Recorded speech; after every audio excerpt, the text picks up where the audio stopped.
I'm here to talk to you today about the politics of touch, the rules and norms that govern how we as human beings interact and touch each other.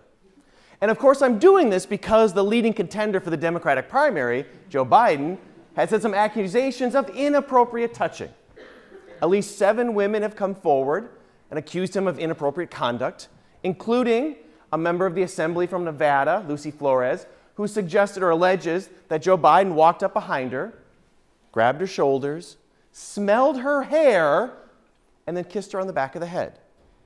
Now, it's important to note that none of these women have accused Joe Biden of sexual misconduct, just inappropriate touching. And if you've read the news or if you've looked at any of the pictures, you know what this is all about. An instance of Joe Biden nuzzling the neck of a woman, of the Secretary of Defense's wife, and putting his hands on her shoulder for 28 seconds while he was giving a speech. Or the time that Joe Biden kissed Chuck Grassley's wife on the lips.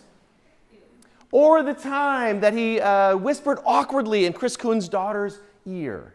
Or the time at the Little League World Series in which Joe Biden kissed an usher, also on the lips. More recently, one of the more recent claims or allegations is a woman said that Joe Biden came up to her and put her nose, or his nose against her nose. Come on, Joe. Say it ain't so, Joe, right?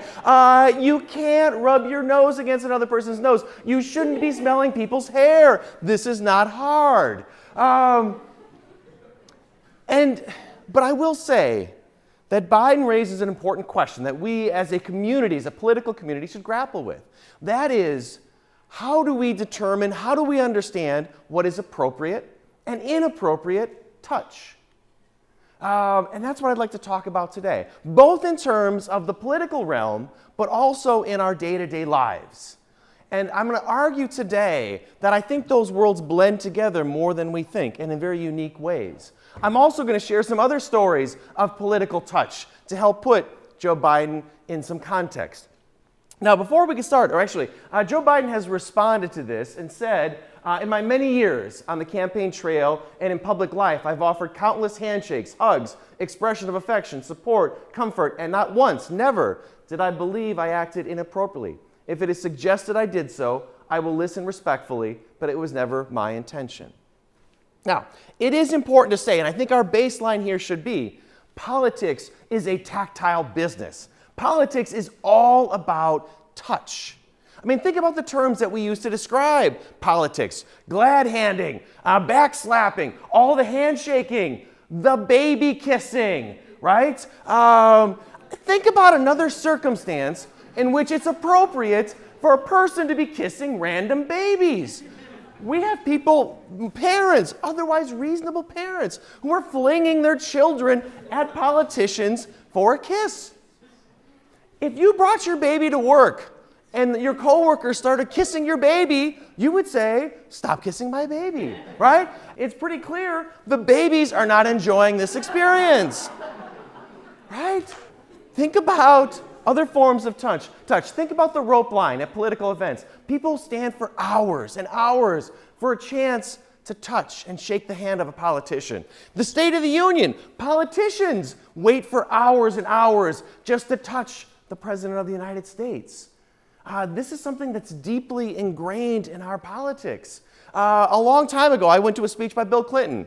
After that speech was over, I waited in the rope line to shake his hand. I waited a long time, and then he came by, and I have to say that experience was fairly memorable for me. It was powerful. I remember what Bill Clinton's hand looks like. I remember what the handshake was like. It was soft and delicate. I was assuming it would be like, a hard handshake. It was not. So we shouldn't kid ourselves and assume that touch isn't powerful, because it absolutely is. As an example, I'm going to show you this picture. I know! Of a 5-year-old boy touching the president's head. This 5-year-old boy, his father was on the National Security Council working as a Marine. This is one of his last days. The family got to come in and take a picture with the president. While they were there, the boy turns to the president and says, "Is your hair just like mine?" And the president says, "Why don't you see and touch for yourself?" And the boy hesitates for a second. And then Obama says, "Touch it, dude. Touch my hair." And he does. And we get this iconic photo, this powerful photo where we see a young boy of 5 touching the president's head and probably thinking and realizing that anything is possible. That because my hair is the same as the president, maybe I could be president one day. A powerful, powerful image. Speaking of powerful, I would say the most quintessential form of political touch within the United States is the handshake. The handshake first gained traction in the early 19th century. Interestingly, the British and the French gentlemen, they didn't like the handshake. They said it was sweaty and disgusting. But Americans, we like the handshake. Abe Lincoln was arguably the most prolific handshaker in all of American political history. He shook thousands and thousands of hands. And in fact, when he signed the Emancipation Proclamation, some noted that his signature wasn't as clear, as sturdy as it normally is. And he said or noted that he'd been shaking hands for hours and hours the morning before. His hands were often swollen, people said, because he shook so many hands. Think about the implication of that. And just as we do now have conversations about appropriate touch, there were conversations about appropriate touch at that time. Harper's Weekly in 1870 had an article talking about the way you should shake a hand. Now, if somebody refused to shake your hand, that was considered a declaration of hostility, and you were no longer friends. If you shook somebody's hand too hard, that was an indication that you had malicious intent. Right? So all of these norms, these silly things about touching really matter. Speaking of handshakes, our president is a wonderful study of handshakes. I argue that there's 4 elements to the Trump handshake, or what we'd call the Trump shake. The first is the grab and squeeze. Trump goes in and grabs your hand and squeeze. Now, he's not grabbing your palm. He's grabbing your knuckles, as you can see as he grabs Justin Trudeau's hand there. So it's not really a handshake as much as it is a knuckle squeeze. It starts there. Then there is the yank, right? So you grab the knuckles, then you suddenly yank the arm back. You can see Gorsuch getting at the beginning of a yank here. You soon are pulled forward into the president, stumbling, losing your balance, right? Think about power there. The third element, the wrist bend and lift. At that point, the president will lift your wrist, bend your wrist and lift it in the air. Finally, there is the palm tap. The president will take his palm and gently tap your hand 3 or 4 times. Now let's think a little bit about what the meaning of this might be. The first 3 steps are very aggressive, very confrontational. The final one is very gentle. Makes you wonder what's going on here. I think he might have defeated you in the first 3, and he's pointing out, nice try, come again. I know what you're saying. Do you have a video, Muck? Yes. All right, I'm going to show you a 19-second handshake that took place between Shinzo Abe, the Prime Minister of Japan, and Donald Trump. And I want you, they're sitting down, but you'll see all of the elements. And I want you to pay particular attention to Shinzo Abe's face at the end of the handshake. There's a jerk, a yank.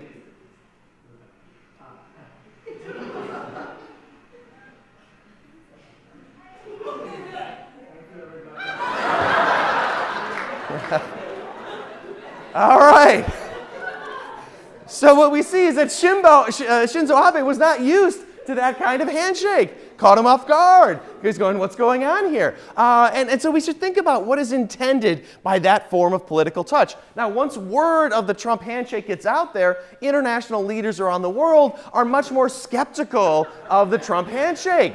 They have to think about, is this something I really want to do? Do I want to get caught in the palm tap? And how then you deal with the Trump handshake. My favorite reaction is Justin Trudeau, who decided he was going to come in fast and close, grab the president, and then lock him up on the shoulder, right? He's not going to get yanked. He's not going to have his palm tapped. Justin Trudeau is showing power, right?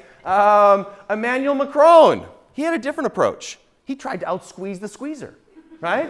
So he said, if Trump's coming in squeezing and grabbing, I am going to squeeze and grab. Now, look at this. So you can see in the corner there, that's Trump's hand after Macron lets go. He left a permanent mark from his handshake on his hand.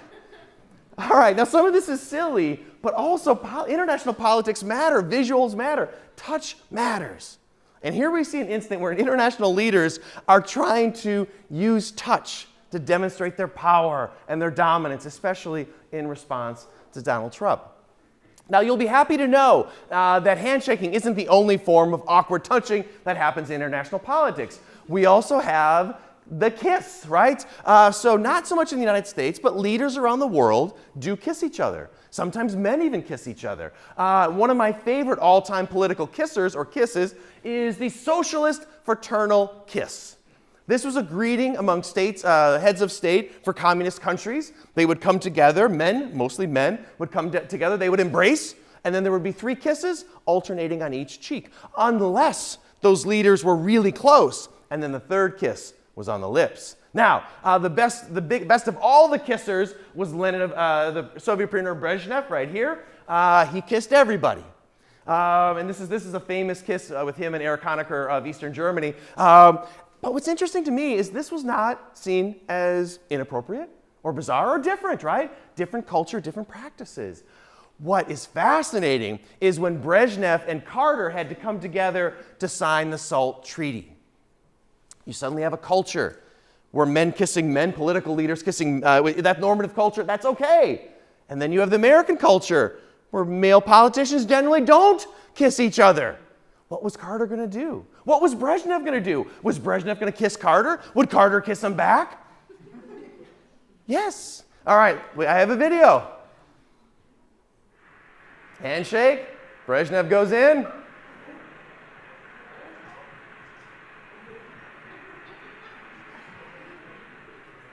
All right.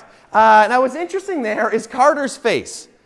Carter was a little hesitant to do so. And then afterwards, he's kind of wondering, I wonder how that's going to play in the next election, right? And it certainly did play a role. Ronald Reagan, who was running against Jimmy Carter, certainly played it up and said, oh, you too can kiss off Carter.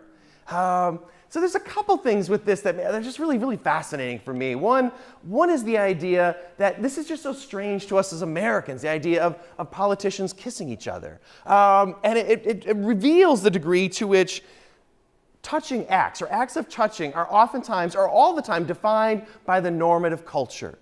So we have to understand that culture to appreciate the intent and the action itself, right? So we have to understand that. And as we're thinking about, if we circle back to Joe Biden, what we see with Joe Biden is that our normative culture, how we understand touching and appropriate touching, has evolved over time. And to some degree, Joe Biden was left behind. Now, his statement suggests he's willing to listen and he's willing to learn, but we see these are moving targets. They shift over time. So then the deeper question is, what do we as a society do? What does the Biden campaign do? Well, there are a couple options. One of which is just to say, no more touching. Say that these things are really complicated and we don't want to offend somebody, so let's just step back and not do any more touching. Like when you were a kid and you went into the fancy store with your parents and they said, put your hands behind your back, no touching, right? We could move to that.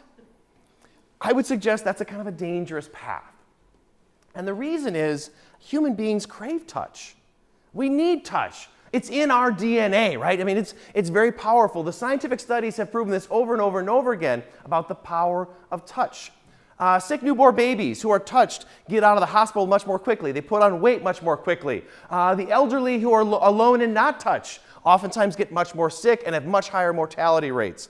They've done study after study. People who are touched by strangers. So if they have a situation where somebody is standing there and a stranger touches them on the shoulder, they find that their stress levels go down and their sense of social exclusion goes down just by a random stranger touching them. Really interesting. My favorite is they've done studies at restaurants. And when the server brings your bill, if the server touches you gently, you tip more because you feel good about the touch. At nursing homes, patients that are touched eat more and have better outcomes. So the simple reality is that we as humans, touch is in our DNA. It's deeply, deeply important to us. Now, does that mean we should tolerate inappropriate touching? Absolutely not. In no way, shape, or form. But it does suggest that we should think about the value of touch. And here's the good news. The good news is you get to write these new norms. You get to write the new rules. Most of the time in politics is always top-down. The political system tells you this is how it's going to be. This is the nature of the rules. This is what healthcare is going to look like. Not in this case. This case, it's bottom-up.